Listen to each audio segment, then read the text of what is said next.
Today on Mormon Times, battling mental illness. A lot of people said to me, like, just pray, have faith, and it'll go away. And it wasn't a matter of faith. Like, I had plenty of faith. How social anxiety can affect activity in our wards and what you can do to offer love and support to members who struggle. And advice for making your General Conference weekend meaningful, 4 tips for better retention, and a tradition worth trying with your family.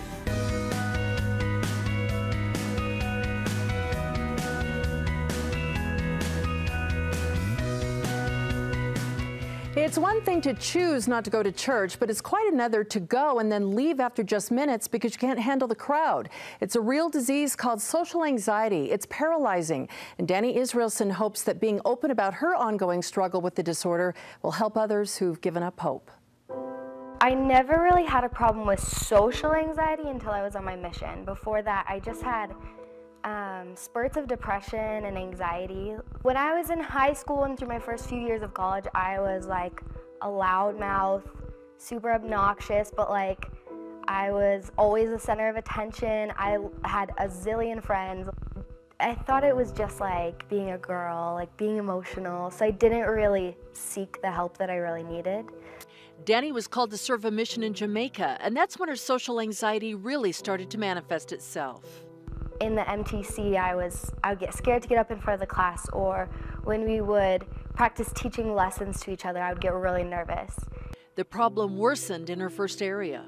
I started just shaking really bad while I was reading my scriptures, and I started breathing really quickly. I just started crying uncontrollably, and I didn't know what was wrong, and so I went into my companion. She was like, "Oh, are you okay?" She was relocated to St. George, Utah, where she saw a counselor and got medication. Like a lot of people said to me, like, just pray, have faith, and it'll go away. And it wasn't a matter of faith. Like, I had plenty of faith. It was just hard for me to understand why that happened, especially when I was being so faithful and trying so hard to do what Heavenly Father wanted me to do. Danny returned home after 3 months, first telling people she was sick. Then she opened up. From the pulpit, I said that I have depression and anxiety, and that's why I came home from my mission. And I talked about how much of a struggle it was for me and how difficult it was for me. And so many people came up to me afterwards and said, I have been struggling with this for years. When I came home from my mission, because of my social anxiety, I couldn't be at church. Sitting in a Sunday school class of 30 or a congregation of 300 is too overwhelming for her. I would have a panic attack, or I would start to get really anxious and knew that I just had to get out of there, otherwise I was going to have a panic attack. I felt really guilty about it at first. Forcing myself to do something that I knew I wasn't okay with was not helping the situation at all. For a while, I just had to be okay with, if I make it through 15 minutes of church, that's great. Everyone deals with something, and that's just what I was given. I had to be okay with bipolar, I had to be okay with social anxiety, and I just had to learn how to deal with it and adjust my life. And next month, those adjustments will include a new husband. He was so kind and made me feel so loved. It was very frequent that I would start to feel suicidal, and he has helped me have more of a meaning to live. He's very supportive when I am anxious in a social situation. He's totally understanding and willing to leave or to help me get a break for a second. I've already progressed so much that I know I'll be able to get there. It just takes a while. I just have to be patient with that. And thanks to Danny for her willingness to share her story. Social anxiety can be a debilitating problem for those who suffer, but knowing how to deal with it can help those who struggle find relief. Psychologist Wendy Ulrich is here to help us understand the issue. So glad you're here. And isn't it normal for everybody to have a little bit of anxiety? Absolutely, yeah. Michelle. We've all got a little of anxiety, and in fact, a little anxiety can be helpful. Sometimes a little anxiety helps us actually perform a little better at something that we're trying to do. But when that anxiety gets over the top, our performance starts to deteriorate, and we no longer just have anxiety, but we can have an anxiety disorder. Well, I'm interested in knowing how it develops, because it seems like it manifests itself 21 years into her life or so for Danny. Yeah, and it sounds like she had something kind of stressful that was going on. Jamaica is not a very safe place for a young woman in a lot of respects. And so we get into some kind of situation where there's some kind of trauma or some kind of upset, and we start attaching other difficult things to that situation. They get triggered more and more often. Sometimes what happens is we get nervous. We know she talked about being jittery. She talked about having trouble breathing calmly and crying, and she didn't know why. We start trying to control those situations, but it's a little like trying to control your breathing when you run up the stairs. You can't just will yourself not to breathe fast, and we can't just will those anxiety symptoms to go away either. So the harder we try to control something that we essentially cannot control, the more out of control we feel, and being out of control is just a trigger for anxiety all by itself. And how does it impact people in church settings? Because it seems like everything we do at church is very social, whether it's praying or you name it. Exactly. In public. Fear of public speaking is the most common social phobia. And so having to speak or pray in public, being afraid of being called on in class. For some people, it's being in a small group setting or having to talk to someone we see as being an authority figure that triggers that anxiety. For others, it's just having to talk with somebody that we don't know very well, or go to a party or a social event, or just sitting in a pew where we can't get out very easily can be a real trigger for some people. So the question is then, what can people do to manage it? For most of us, it's the same old adage that we hear over and over again. Exercise is a huge one. When we exercise regularly, it helps to regulate not only our body, but our mood. But there are other things that help sort of combat the physical symptoms of anxiety, which we're trying to sort of retrain our body and our brain about. So things like deep breathing, just slowly deep breathing, that's sort of a different way of breathing than how we breathe when we're anxious, can trigger something different in our brain and in our body. Relaxing, just going through our body and systematically relaxing everything. Talking back to some of that perfectionistic negative thinking that tells us, oh, everybody's looking at me, or I have to do this just perfectly, or everyone will be disappointed. And reminding ourselves, most people don't even care or know, what we're dealing with. Having a little bit of a plan. Danny talked about making sure that after 15 minutes, if she wanted to leave, she could. And that can be very helpful for some of us. And so how could parents or leaders be more supportive of people who suffer from this? Well, certainly not letting people know that we're expecting them to be reasonable and what's wrong with them. We know we're not being reasonable when we're feeling that kind of anxiety. But when we can be supportive of some of the good therapy techniques that are available, that people can really make use of sometimes.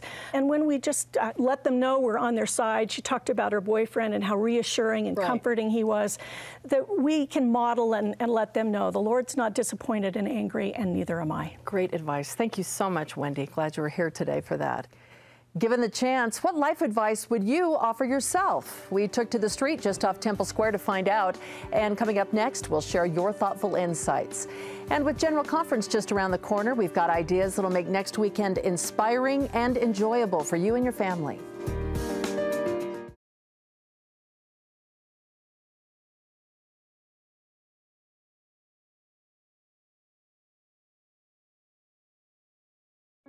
Well, we all seek advice from lots of sources in our lives, but what about offering yourself a bit of good advice? We wondered what people would say to themselves, so we partnered with LDS Living magazine and went just off Temple Square to find out. Hi, I'm Ashley Evanson with LDS Living in Mormon Times, and we're just off the square asking people their best advice for their 21-year-old self. Best advice to my 21-year-old self would be to don the mohawk when I have the hair to do it. Enjoy life, don't take it too serious. The best idea is just travel and, get to see a lot of stuff.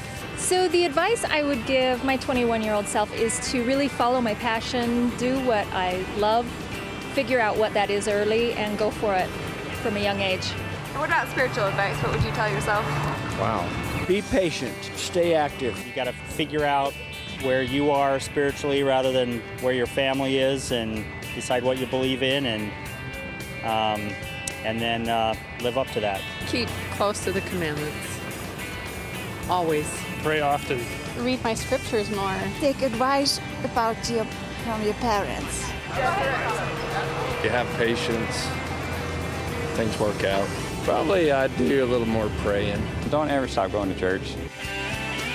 Once you go to the temple, never stop going. And once you keep going, go every month, and you will find that that's probably the best advice anyone can give you. Thanks, Ashley. LDS Living Magazine did a whole article on this topic in their latest edition. It's now available at local bookstores and online. We'll have a link to their site at mormontimestv.ksl.com. Coming up next, get your family geared up for General Conference next weekend. We'll have ideas that foster better focus and a bit of fun, too.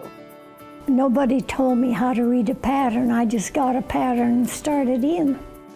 And warming the hearts of strangers with her handmade sweaters. How one sister chooses to serve others well into her 90s.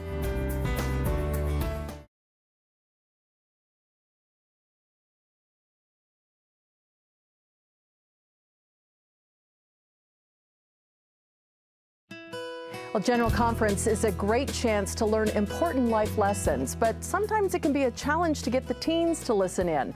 So we asked Anthony Sweat, a seminary teacher with a PhD in education, for some ideas on how to help our teens and ourselves concentrate better on conference next weekend. We're glad you're here. And as a seminary teacher, you know what it takes, and you probably need to do a little preparation before you show up or watch. Yeah, that's one of the keys with them, is to have them get ready for conference. The first suggestion that I'd pass on to teens is to have them go to conference with a question in mind. There's a great statement from President Eyring where he said, he referenced it with scripture study, but I think it applies for conference. He said, sometimes I go to the scriptures, and we could replace that with to conference for doctrine. Sometimes I go to conference for instruction.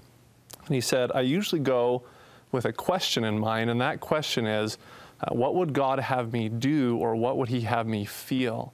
And invariably, I find new ideas, thoughts I've never had before, and I receive inspiration and instruction and answers to my questions. So that'd be the first tip I'd give, is to have your teens say, what do you want some direction on in your life? What do you want some inspiration on? Have them think about that in the week and nights before General Conference and look for answers. Look for answers. Now, listening for the familiar, what do you mean by that? Listening for the familiar, what I mean by that is most of them are in Sunday school or seminary. And there's something fun to having just learned about David and Goliath, for example, and then in General Conference they reference that story, or in Sunday school where we're studying the Book of Mormon and they mention something about Nephi. And if you have a story that you just recently studied, it's fun to say, hey, we just studied that story, and to look at the context of how the prophets and leaders of the church are using it to teach different doctrines and principles. It's always, I enjoy it as a seminary teacher when the students come back and say, hey, we just studied that story, and you know, President Uchtdorf used that, and he taught it like this. And it adds some excitement for them to hear the familiar. And you say, too, to take inspired notes, so it's not just regurgitating everything that you just heard. Yeah, a key in that is take inspired notes. Don't just jot down word for word what they say. You can get that online. Right. I'd recommend that they have something to write with where they jot down impressions that come to their mind and heart, specifically things where they get answers to that first, of what would God have me feel, what would he have me do. To write down those impressions that come, it'll make conference much more meaningful. Or maybe put it in brackets too, so you know what was the impression as opposed to what you're saying. And discuss with others. You say it's important to talk about what you've learned. Yeah, it sure is. There's something to sitting down with somebody after conference and saying, what did you like? What jumped out to you? What talks impressed you? Why did you like that? There's something to it, just even from a learning mode, that it re-cements it in our mind, the importance of it, and those messages become a little bit more clear to us. Thanks so much, Anthony. And we'd love to hear your ideas on what you do to help you concentrate on conference. Go to facebook.com/MormonTimesTV and share your thoughts. Creating family traditions surrounding General Conference is a great way to generate excitement for the upcoming weekend. The Adams family from Fruit Heights shares their favorite tradition. From the Conference Center at Temple Square in Salt Lake City. I struggled with getting my kids to look forward to and enjoy conference as much as I did, and I wondered if there was a way to make it exciting even for the youngest ones. And then I remembered what we already love, treats. So right before conference, we round up 15 treats, one for each member of the First Presidency and the Quorum of the 12. Then when that general authority is speaking, we get to eat that treat. The challenging part was figuring out all those 15 treats. And why each one goes to the particular person. It's a tough job, but somebody has to do it.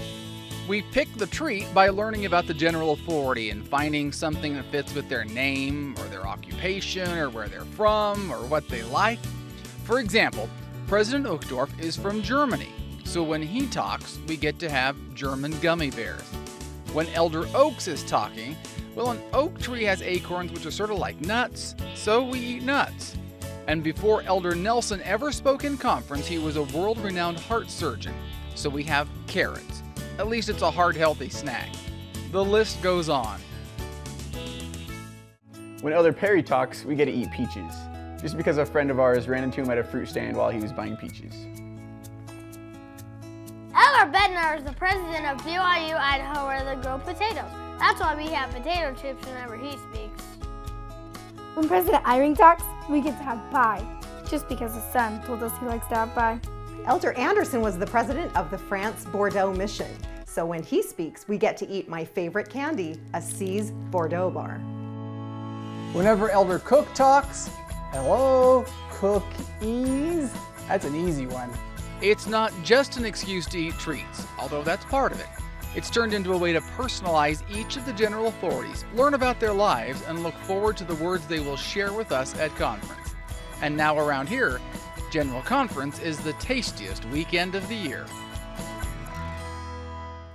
That is a fun idea. And Darren Adams works here at KSL as the host for Studio 5. We're glad to have you with us. That is a great idea. How long have you guys been doing that? Been doing it for a few years now, maybe 2 or 3 years that we started it, and now it just sort of snowballed. It's our annual tradition there. I like it. And with President Monson, what do you eat when he's up speaking? Well, I had to find out directly what we should do because he was actually going to be here at KSL. I found out he was coming to the building to tape something. Yeah. And so I came back to the studio. It was only like 10 feet away from where we are right now. And he had an assistant with him. I said, can I ask President Monson a question? He said, well, you can ask him and see if he's okay. So I came and I was timidly approaching. I said, President Monson, can I ask you a question? He said, yes. So here I can ask the prophet anything in the world. I have the prophet's attention. And what do I say? What's your favorite treat? What did he say? He's like, what? I said, your favorite treat? Do you have a favorite treat? He's like, it's a little early for treats. And I said, no, but what's a dessert you have? And he thought, and he said, orange sherbet. He likes orange sherbet. So now we have orange sherbet every time President Monson speaks at General Conference. Well, I bet your kids love this tradition because, first of all, they're not hungry when they're getting fed all this food. But, I mean, has it just been a real fun thing to do? The side benefit is they have learned a lot about the general authorities. I thought it would just be an excuse to get them close to the TV and watch conference. They now attend all 4 sessions of conference, but they know things about the general authorities. They know that one of them lived in Tennessee, where they make moon pies. They know one of them was the president of BYU Idaho. They know different things and even where they serve missions on some of these general authorities. Where do you find all this information out, though? I wouldn't even know where to go for most of it. We did some bio work. We would look up and find information about where they were from, where they served a mission, what some callings, maybe what their name even sounds like. For Elder Hales, his name sounds like hail. So we have dibs, those little frozen ice cream things that look like little pieces of hail. Well, Elder Holland, so we have Dutch cookies or something. So you can do different things, find out where they lived or where they were on a mission and find some treat that maybe came from there. You can do anything you want and just make your own list of what you think would be appropriate. That sounds fun and keeps the kids attentive, I bet. They are glued to the TV, want to know what the next treat's going to be. That's good. Thanks so much, Darren, for sharing. Missionary letters offer unique insights into their life and work. Each week, we like to highlight a letter from a missionary serving in the field, and this week's letter comes from Sister Rebecca Fox, serving in the Texas McAllen Spanish-speaking mission. This week, I've received amazing touches of the Spirit. Friday night, we ate at a less active member's house. She was converted almost 30 years ago by sister missionaries, but had fallen away. She said she wants to come back and prepare for the temple, so that is our goal. When she was telling us of her missionary, she started to cry. She looked at us straight in the eye and said, "Thank you for coming out on your missions. You are and you will be someone's missionary." When she told me that, I knew Heavenly Father was pleased with all of my efforts here. We love hearing from our missionaries, and if you have a letter and pictures that you'd like to share with us, send them to Mormon Times TV at ksl.com.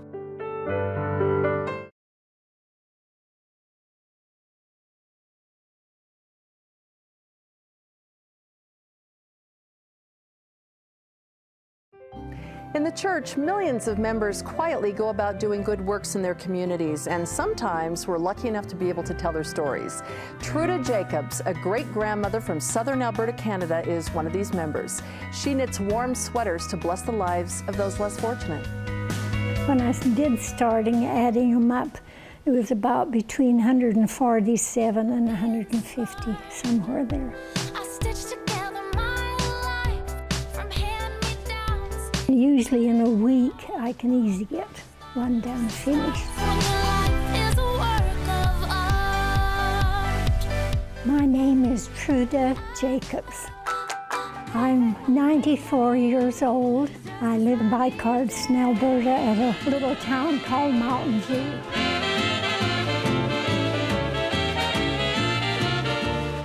I started knitting when I got married, and that was in 1938.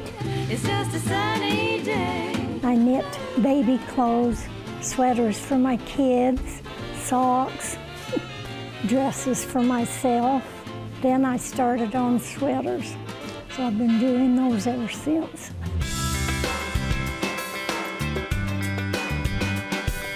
A lot of this wool was donated. My friends and my neighbors didn't want it anymore, so they gave it to me. Well, I have a basic pattern, and then I just take off and do my own thing. If you want to, you can put stripes in or something to make it exciting. This one is kind of a little cable pattern. My sweaters went to a lot of different places.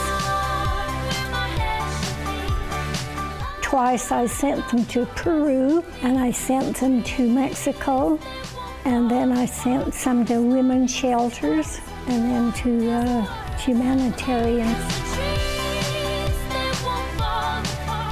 You just feel more useful doing something.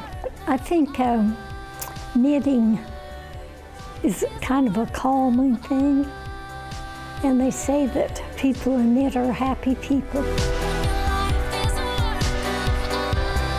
Cute lady. One hand-knitted, one-of-a-kind sweater every week. That's a lot of knitting and purling. And we love hearing inspiring stories about members of the church. So if you know of a story you'd like to share with us, just drop us an email at mormontimestv@ksl.com. Thanks for joining us today on Mormon Times. We hope you enjoy the rest of your Sabbath day.